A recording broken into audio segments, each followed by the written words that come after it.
For Pacifica Radio, September 17th, 2016, I'm Scott Horton. This is Anti-War Radio.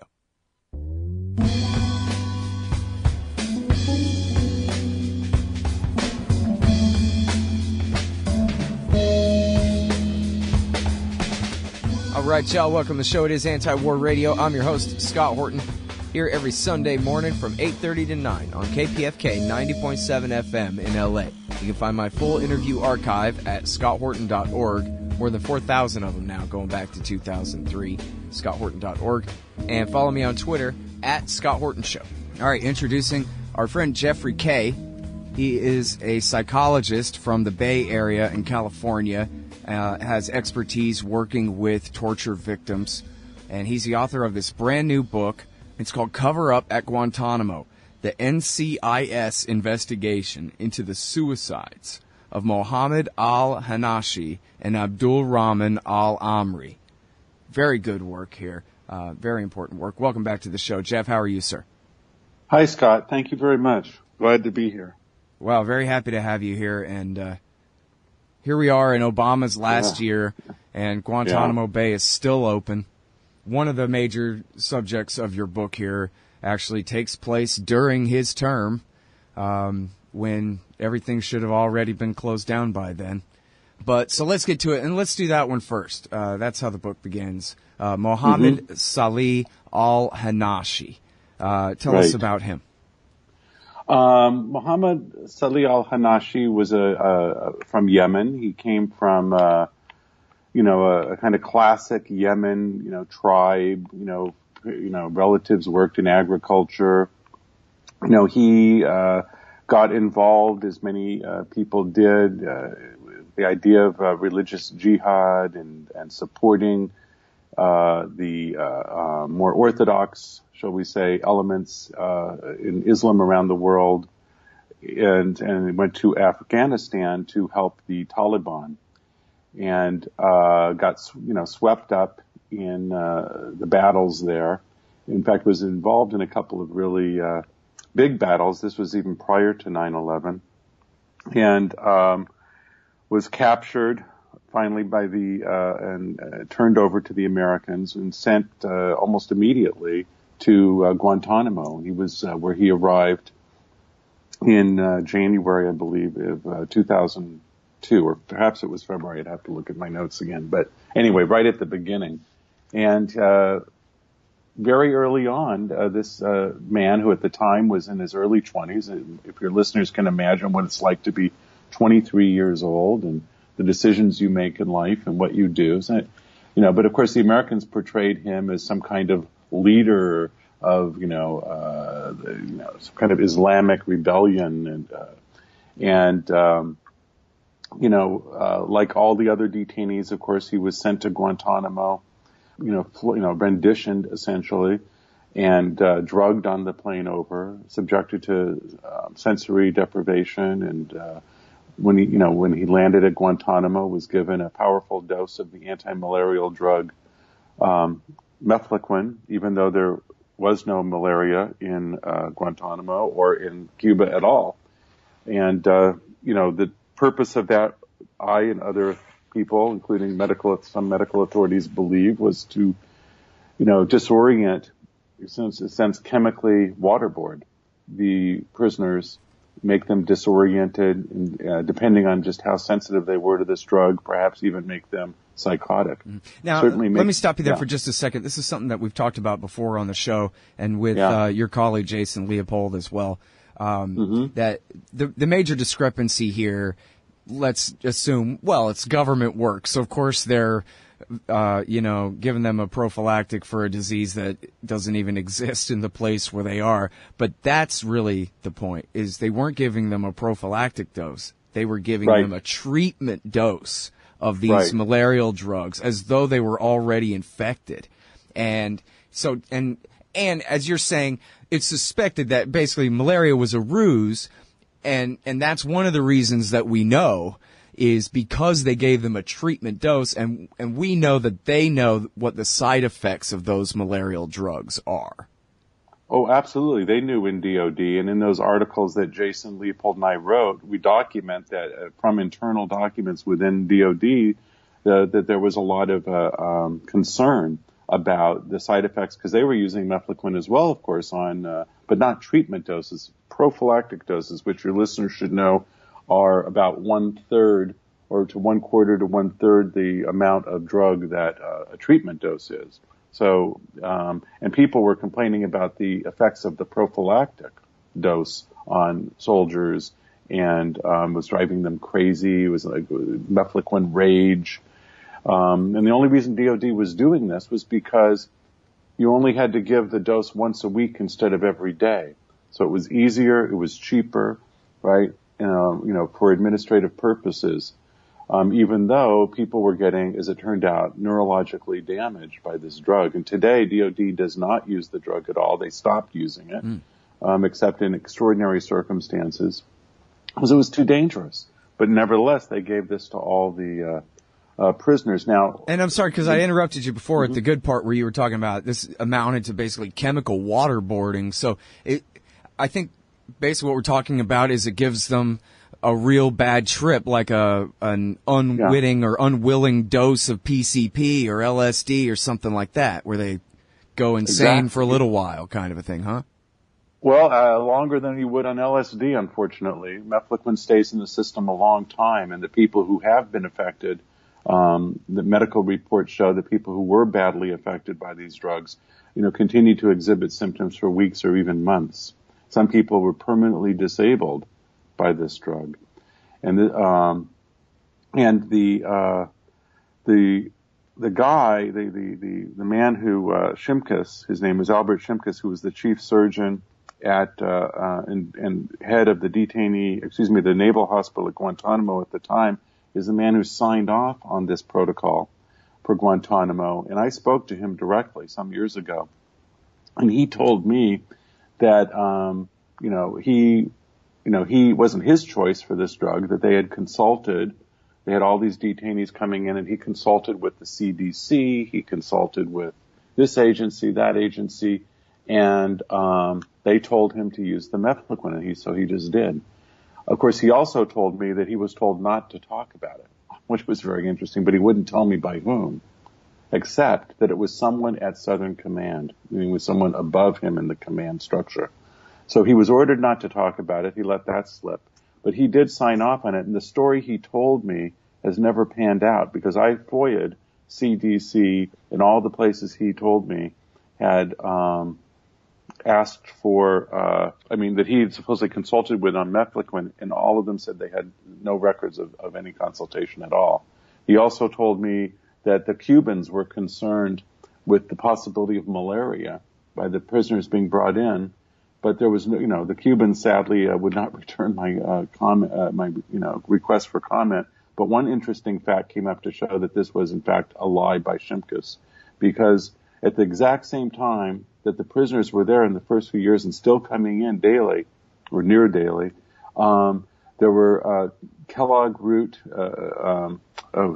Dick Cheney's organization. Kellogg Brown Root, yeah. Kellogg Brown Root, Halliburton, workers being shipped in from India, the Philippines, other areas of the world that had, in fact, malaria, and that you might worry about the workers having malaria coming in.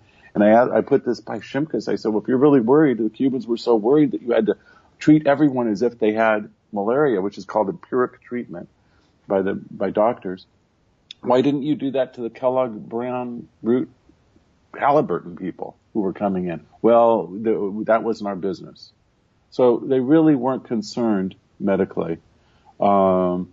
It was obviously a ruse. Nothing they've said has come out. Guantanamo is a place of lies, of silence, and sadly, as I make the point in the book, the media, for the most part, there are, of course, important exceptions, including in the mainstream press, and my book cites some of those, that at times reporters have tried to dig a little bit deeper. But for the most part, Guantanamo's old business. You and me are talking about it. But for the most part, except for, retailing the latest DOD release, or keeping the conversation only to things like, well, when is Obama going to close it, right? Or what about the detainees returning to the battlefield if they're released, and these kind of things. What actually happened inside of Guantanamo is almost never talked about anymore by the press. And so my book is, trying to change that. Yeah. Man, I don't want to change the subject either, but it occurs to me that Obama and the Congress have legalized it, and Trump has vowed to prosecute Americans in Guantanamo and send Americans to Guantanamo if they're accused of terrorism, which could mean anything. So this issue ain't over yet. It's the end of one era and the beginning of another here, I think. Well, absolutely. No, torture is still on the table by the American government. In fact, according to the United Nations Committee on Torture, which monitors torture practices around the world as part of a treaty, have signed the UN's treaty known as the Convention Against Torture, just, late in 2014, early 2015, came out with a report saying actually the United States is involved still under Obama in practices that amount to, quote, ill treatment that raise concerns of torture. And that, of course, is in the body of the Army Field Manual, which Congress at Obama's signed off on. That's really his behest, made the law of the land, saying that, we're ending torture by putting into law a document that the United Nations says actually includes torture. And with very, very few exceptions, the press has just went on and said that this is, said nothing about it. In fact, most recently, and he's done such good work in the series that he put out at The Guardian recently was so good on the background of the Senate Intelligence Committee's investigation on torture. But very sadly, and he knows better, Spencer Ackerman at The Guardian let pass, the question of related the story of the signing off and the changing of the law around closing the CIA torture program and turning it over to the Army Field Manual with zero comment about the charges of torture coming from the UN and other human rights groups. To do that is to censor by omission and leave intact an abusive interrogation program the United States still operates, and to say nothing about it and make it all appear as if this is political, right? Mm-hmm. It's all about Bush and Cheney and the Republicans, and not anything, of course, about Obama. Right. If you're going to criticize Obama, it's, he didn't close Guantanamo. Well, the Congress was against him. There was nothing he could do, which is also not true. Well, of course, there's Guantanamo East there at Bagram Prison. I don't know if they still have the wink-wink secret prison over the hill there at Bagram in Afghanistan or not, but they certainly did for a long time in Obama years. And really, they used that they would rendition people who had never even been to Afghanistan in their lives to Afghanistan just because it was under the battlefield loophole for the same reason that Bush put the captives at Guantanamo in the first place. The idea that, they're on Cuban soil and so our courts won't be able to reach them. Well, in practice, at Bagram, that sure was true. Absolutely. And at Bagram and then there, Jeremy Scahill, who today is at The Intercept, but some years ago exposed how under the Obama administration, the CIA was managing black sites that the Somalis were running for them, of course, in Somalia. It was involving torture. Right. And I've shown in my investigations that although this was really the Open Society Foundations who did the research on it initially, that the FBI themselves also were charged with torture and abuse of prisoners in their investigation of the World Cup bombings in Kampala, Uganda in 2010. So, it just continues and continues and continues.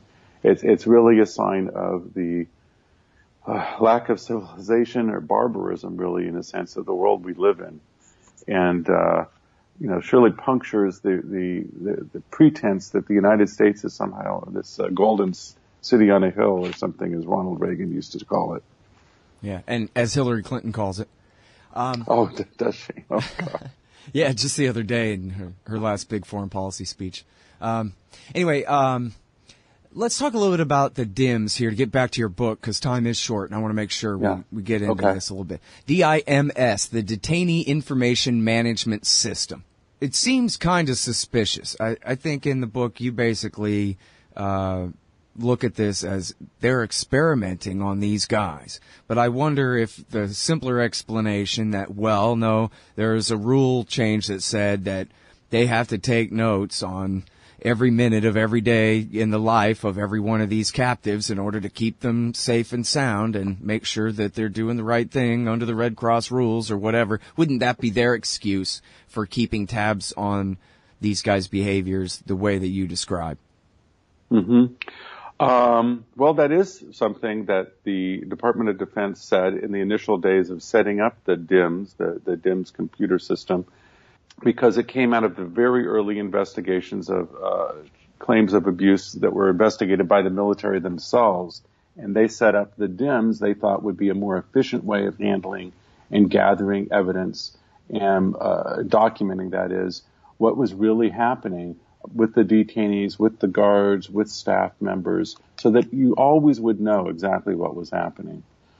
If that were true, so therefore it would be very highly unusual that if a detainee died, that at that moment, someone would come in from an investigatory agency such as the Naval Criminal Investigative Service, NCIS, and order staff to turn off this computer system, to literally shut it down. Why would they do that? Well, one reason they did that, I believe, of course they didn't tell me, but one reason they did that was because the information from the DIMS that came out in other investigations of detainee deaths, particularly in 2006, as Joe Hickman has explained in his book on Guantanamo and the deaths at Camp Delta in 2006, that the evidence, the DIMS would in fact be a record, and you could use that record to show up the lies of the official government record when they did, nefarious things, right? So, for instance, I discovered in that no one had even noted, not even Hickman, that in the Army's report on the deaths in 2006, that someone, in the crucial hour before the detainees were discovered dead, 3 of them, that a head count, they did these random head counts, and you enter it, sort of like taking roll at school, right? They would do a random head count of who was, everyone was there, all accounted for, they're in their cells, that a bogus head count was done, a false head count. I mean, they even note this in the official record put out by the U.S. Army on their investigation into the detainee deaths. And an earlier head count that was made a few hours before was made anonymously. They didn't say it was, oddly enough, we don't know who entered that head count. And it was just in those late evening hours that Hickman saw detainees taken away to a black site on Guantanamo. He called Camp No. Others have called Strawberry Fields. And then returned to their cells. Now, if that's really what happened, then you would expect that someone would have to cover up for that in the computer DIMS record. And in fact, they did. And in fact, it was noted in an official government report, but their conclusion about that was that it was insignificant. That was an insignificant finding, that within Guantanamo, this very high security setting, that someone, we don't know who because it's anonymous, they didn't sign their name to the head count, would enter a false head count of who was there. Why was that done? Of course, to cover up what was really happening. Mm-hmm. So better to just, if weird things are happening, next time, if you're DOD or you're the kind of people who are involved in nefarious deeds, you're going to make sure that that system just isn't there. And then it got even weirder, Scott, because I filed my Freedom of Information Act request for on the death of Hanashi in 2012. I would have thought after 3 years, or nearly 3 years, that the investigation was over. I just assumed it was done and it was time to FOIA that. And I only found out later that, in fact, the investigation wasn't done. It was still going on after 3 years. And that subsequent to my requesting, suddenly the computer records for DIMS the entire day that Hanashi died and the following day had disappeared. They were gone. That the document where DOD admits that is placed with the rest of all the files I got, by the way, at GuantanamoTruth.com. GuantanamoTruth.com. All your listeners can go and you can read all the NCIS documents. And I'm placing some other things on there as time goes on, and they can read the documentary record for themselves. All right. And now this guy really did kill himself. This wasn't just like at Camp No where they were murdered and spun it as accident or spun it as suicides.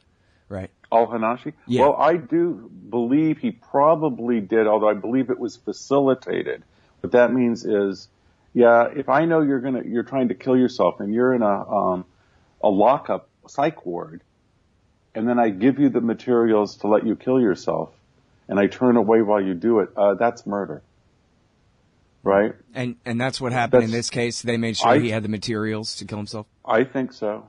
For instance, he was wearing, he supposedly, this is pretty grisly for your listeners, I'm sure, but he, supposedly was found having ripped or somehow taken the elastic band off his underwear and got that off and took it and wrapped it around his neck and twisted it and twisted it and twisted it and strangled himself to death. That's what the Department of Defense says he did. Except, guess what? Those type of white cotton briefs were not standard issue at Guantanamo.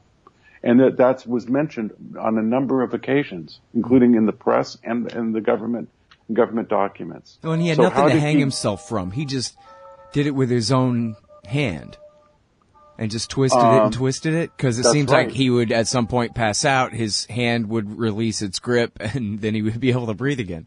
Oh, yes, that's what you would think. And then unfortunately, they never describe how he secured the cloth, how he secured the ligature. I mean, I guess it would be possible for him to tie it in an You tie it, turn it if he wanted to. Tight enough, and then just kind of tuck it in, I suppose. But the point being that they were responsible for him, so even if he killed himself, it was on their watch when he was supposed to be in, under suicide watch in a suicide-proof condition. Yes, and he had made tons of suicide attempts just in the past weeks before he finally died. I mean, he was clearly suicidal. And he had made many attempts at suicide. So another observation arises: why wasn't he under closer watch? And in fact, he was in a cell that in the BHU, these cells where people can look in. They're supposed to be either videoing you constantly and or looking in on you within every 3 minutes, and then spending like literally 30 seconds to a minute looking at you to make sure you're okay. One of the interesting documents I saw in which they took the report of a guard said, we looked in on him every 3 minutes. We would stand there and look at him for anywhere from 30 seconds to a minute. And then you can see they crossed that out. And he says, we looked in on him and we looked at him for a few seconds. They changed it. I guess so they could plausibly say, well, we only looked for a few seconds and we thought he was alive, but he wasn't. A lot easier to say than, we looked in and we saw he wasn't moving and his face was purple and, and he was probably dead. Because the SOP, the standard operating procedure, is to look until you see some notion that the person is alive, how they're breathing, small movements, right? Mm-hmm. And this, not just any old prisoner, but a prisoner who had made multiple suicide attempts in the weeks and days prior to the day he died, and who was in fact in a locked psychiatric hospital at Guantanamo for noted suicidal behavior. There's so much, I really want listeners to read my book and see just how much evidence there really is of terrible goings on around the deaths of these individuals, and how, in fact, this has been covered up from general, knowledge by both the government and, sad to say, you're an exception, Scott, a big exception, important exception, but by the press, who don't, who kind of have, see no evil, hear no evil, speak no evil of the U.S. government, isn't talking about it because, in fact, then they'd have to do something about it. And they don't want to do anything about it.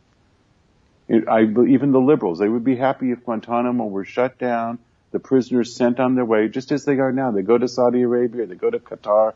What's happening to them in those other countries? Every once in a while, articles leak out about just how awful it is. for some of the prisoners in these other countries. Some of them were taken and put almost immediately in prison themselves. Well, and we only really talked about one of these, and there's two more. Yeah. But, I guess if we're only able to do the one, then tell me about this incident, which I guess is a repeating thing, where this prisoner tried to tell the psychiatrist or the psychologist that, hey, they're torturing me. As soon as he started to say that, the psychologist walks away and refuses to even engage with him on the subject. What's going on there? Yeah. Well, I can't know what was in that psychologist's mind, but this wasn't just a psychologist. He was the chief of the behavioral health unit. So it sounds like a policy more than just a decision he made, right? Well, I don't know if it's a policy for the unit or the prison, but it was certainly his policy, and he made that clear in his statement. Whenever people, these detainees, because this wasn't the only time someone apparently had protested about being tortured, and he said, it's my policy to just immediately walk away. But you know how Hanashi responded. We have his own handwritten, of course it's in Arabic and translated so, but in his own writing, that he was shocked when this happened, that he felt that a psychologist is supposed to be, as he put it, humanitarian. And that I guess it means he was supposed to care. And instead, the fact that when he complained he was being tortured, the man simply turned literally on his heel and walked away from him, led him to, he wrote, he says, I realized then that there was no solution except death. And you would think that the doctor would at least, you would think that the psychologist would at least lie and say, well, I know for a fact that no one's being tortured, so if somebody says that, they're lying and trying to manipulate me or some kind of crap like that. Instead, it just, on the face of it, it sounds like, I'm trying to maintain deniability. So don't tell me any details. Well, I think they just become morally numb, Scott. You're working in a site where people are held in indefinite detention, which is a form of torture already, and breaks people down. You know for a fact that terrible things are happening. You'd have to be insane not to know and have seen, Steve Miles made this point about he said, where were the doctors at Abu Ghraib, right? You've got to know, you've got to see people coming in and you can tell that they are anguished or they've got scars on their head. In fact, Al-Hanashi had multiple scars all over his body and his head. That they are injured, that they are pepper sprayed, that they were, had so-called water treatment, forms of waterboard, having hoses stuck down their throats and turned on in Guantanamo. I've documented this. And kept awake for weeks. Yeah, that's right. Kept awake for weeks, moved from cell to cell. One of the people I talk about in the book, we obviously don't have a lot of time to talk about here, was Adnan Latif, a young man who was tortured and finally killed himself. If indeed he did kill himself, but seemingly OD'd or was given the drugs to kill himself. In Guantanamo, had been moved from cell, to never stayed in the same place twice for longer than maybe a couple of weeks for 10 years. For 10 years, you could never settle down and call a place your own. And this while held, not knowing what in the world would ever happen to you, no access to an attorney, right? Well, actually, Latif did have access to an attorney, but the other two did not. And people can check the archives, by the way, because I've actually interviewed Jason Leopold all about that case, and I forget, I may have talked with you about him before. He did a lot of good work on he really was the primary reporter, I'd say. Yeah, that's in the archives at scotthorton.org if anybody wants to check on it. Listen, I'm sorry to stop you here. Let's follow up. We can do a whole other interview about the other half of the book if you want. Sure. So let's do that. But everyone, please go and check out Jeff Kaye's new book. It's called Cover Up at Guantanamo, the NCIS Investigation into the Suicides of Mohammed al-Hanashi and Abdul Rahman al-Amri. And check out GuantanamoTruth.com, where he has all the FOIA documents that he based this work on. Great journalism, as always, Jeff. Appreciate it. Thanks so much, Scott. Really appreciate it. All right, y'all, and that's Anti-War Radio for this morning. I'm Scott Horton. Thanks very much for listening. I'm here every Sunday morning from 8:30 to 9 on KPFK 90.7 FM in LA. Find my full interview archive at scotthorton.org and follow me on Twitter at Scott Horton Show. See you next week.